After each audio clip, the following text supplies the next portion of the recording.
You have an apology problem. You are holding yourself back. Welcome to the Morrow Marriage podcast, guys. And I just need you to understand, almost everybody who needs an apology, you're craving an apology because you don't want to feel bad for yourself. You don't want to feel bad and have to apologize.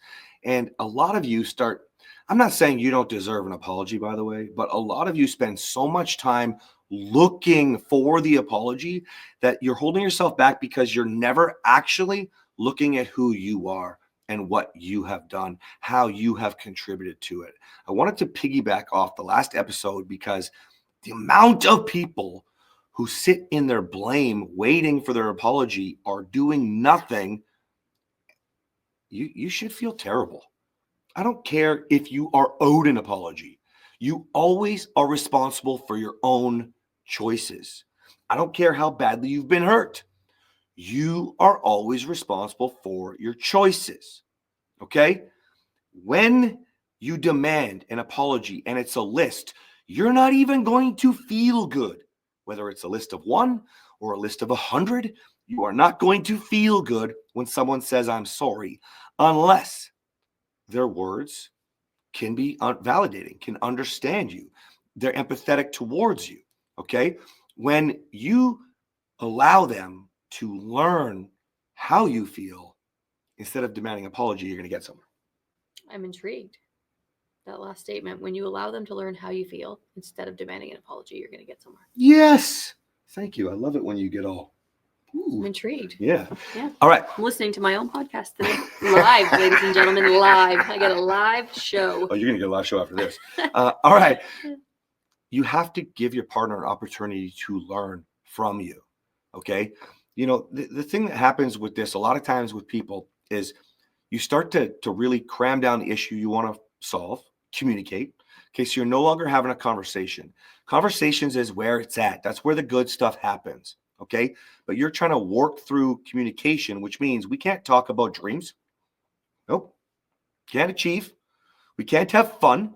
You know, the moment somebody starts to have a little fun, which is something I would teach in the program, you're so focused on your apology, you think they're sweeping it under the rug, and you haven't given them the time to understand you, to show you a better way.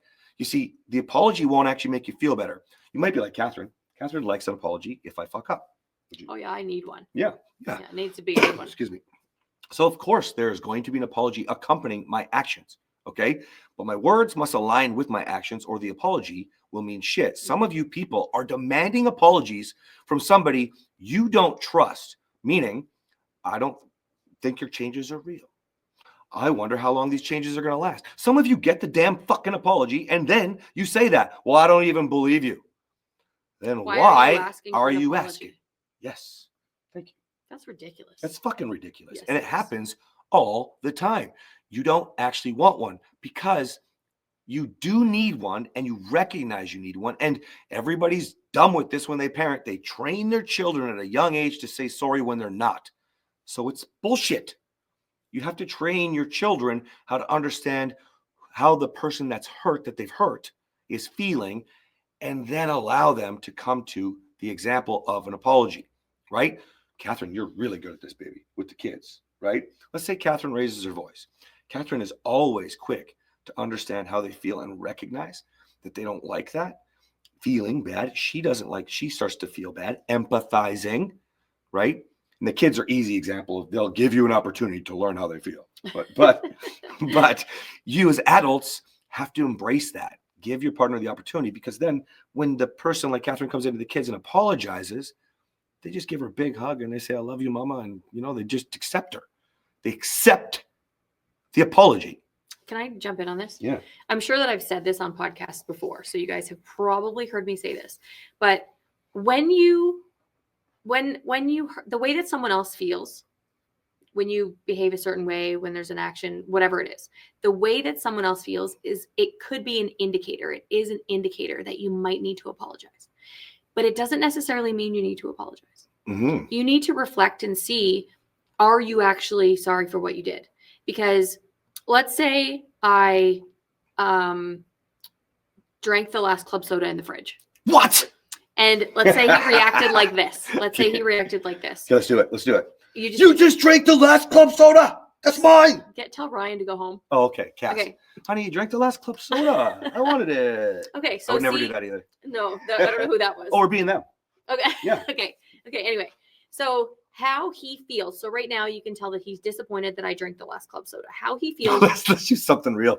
No, let's just go with it. She always eats my food if it's leftovers. I do. Yeah. I do. I eat his food. Yeah. I like I food. go to the though. fridge. I'm ready. He doesn't really like all food. excited, and he's gone. Okay. Good. This is the other one was a better one because let's do both. So the club soda, stay with me, guys. Stay with me. So I drank the last club soda. He's upset about it. How he feels is an indicator.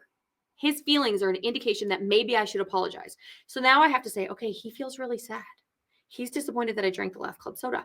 Do I need to be sorry? Did I do something wrong? Well, if we evaluate it, he doesn't actually even drink club soda. So he might be upset about it, but do I need to apologize for doing something wrong? No, they're my damn club sodas. What can I do? I can. She's pulling a little Ryan into her there. What can I do? I can empathize with him and be with him through his discontentment. His ridiculous discontentment because he didn't even drink club soda. Because he didn't even drink it. But I can be like, oh, honey, I'm really sorry. It sounds like you really wanted that. And just be with him because I'm not sorry that I drank it. It was mine. He's sad. Do I need to apologize? No. His feelings are not going to dictate my apology because his feelings it's not actually connected to me drinking the club soda. They were my club soda. So why he's sad, we don't know. Okay. So I want to make that point very clear. And this is why this example is good. Just because he's sad about something that I did doesn't mean that I did something wrong, and it does not warrant an apology. But I can empathize with his sadness. And you threw an apology in with the empathy anyway. Did I? Yes, you did. Oh. Yeah. See, didn't even if you're notice. Connected. And now let's go with the other example. So let's say he puts his leftovers in the fridge and I eat them, which is common. I do it all the time. So now let's say I see that he's disappointed and I have to reflect, should I apologize? Well, I ate his food that he put in there that he was going to have later. I can reflect on that and say, I'm so sorry that I ate your food. I wasn't thinking of you, honey. And I was really hungry. And I'm so sorry that I did that again. Now that warrants an apology. Now, in both situations, he felt upset. He was upset that I drank the last club soda. He was upset that I ate the last of his food. Both feelings are the same. Both of my actions are very similar. But the connection between my action and his feeling, one, there is disconnect. The club soda and the discontentment makes no sense. You don't need to apologize. You can empathize. The second one, I did something that I probably shouldn't have done. I need to reflect and decide if that was something that was wrong. And then I get to decide if I apologize. So that's where you need to evaluate the situation to make sure that apology can be genuine. If I would apologize to him for drinking my own club soda just because he's upset, I'm borderline fawning, which is I'm leaning towards codependency there because it was mine and I didn't know that he wanted it. There was no way that I could have predicted that because he doesn't drink them. With his food, I could have been more thoughtful. I should not have been so thoughtless and selfish. I should have thought of him and I probably shouldn't have eaten the food. Now, and that's where a genuine apology can come in. You get it? Hey, if you're getting tremendous value from the Morrow Marriage podcast, will you please do us a giant favor? Leave a 5-star review. Without the help of men and women like you leaving those reviews, we can't get in front of more people. Thank you. Now, I do. And now in both cases, she could have been defensive, right? Mm-hmm. She could have said, well, you don't drink club soda. She could have even been loving. Oh, baby, you don't drink club soda. They're mine, Or, in the other instance, she could say, well, babe, I've been eating your food for like 10 years. Like, you've never said anything now. Why are you bothering with it right now? And see, it starts being an attack. Mm-hmm. Okay. You have to understand apologies and you can't pull in the bad, shitty behavior. Okay. Number one. Now, I want to give you something really powerful too. If your partner apologizes on purpose, like Kathryn is describing, it's a choice because there's understanding, compassion, empathy, etc. Okay. And reflection. Fucking say thank you. Mm-hmm. That's it. Thank you. Some of you guys are like, that's okay. Don't say that's okay. If you felt that apology is just, say thank you for that apology. But going back to the very beginning of this, if you're demanding an apology, you're not going to get what you want. It's not even how an apology works. You've been trained since you were a child that this is what it means, but it doesn't mean you understand. And then you say sorry for something you're not sorry for. Say That's sorry right. for drinking the club soda. Oh, I'm so sorry I drank the last club soda. I'm not. That's right. Now you're saying it doesn't align. So now, it can't be genuine. One last thing I really want to hit home. So in a lot of cases, most cases, you want to be understood, heard, validated, empathized with, and then this is your system to get your apology. Okay. But sometimes it's a little bit bigger than that. In fact, I dare say in most cases, long before that apology it doesn't matter how much they understand how you feel. If they don't understand why they made the mistake, you are wasting the apology. Wasting.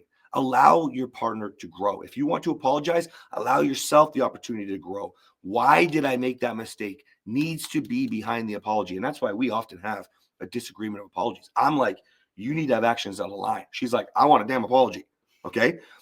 But no matter what, I'm telling you, the apology, whether I give her one now and then I give her another one when I've at least had the opportunity to learn, it'll be more sincere.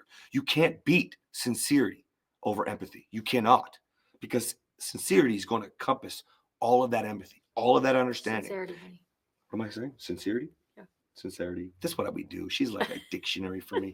So thanks for correcting me. You're Okay. welcome. So if you can understand that the sincere No. sincere Sincere is good. sincere apology will always mean the most. I like sincere. It Okay. sounds fancy. It's a fancy apology. It's Yes. why don't we make that a Morrow Marriage apology? Yes. It's a sincere apology. By the way, I ate the food because I was hungry. I understood why I ate it. That's Mhm. why my apology was genuine.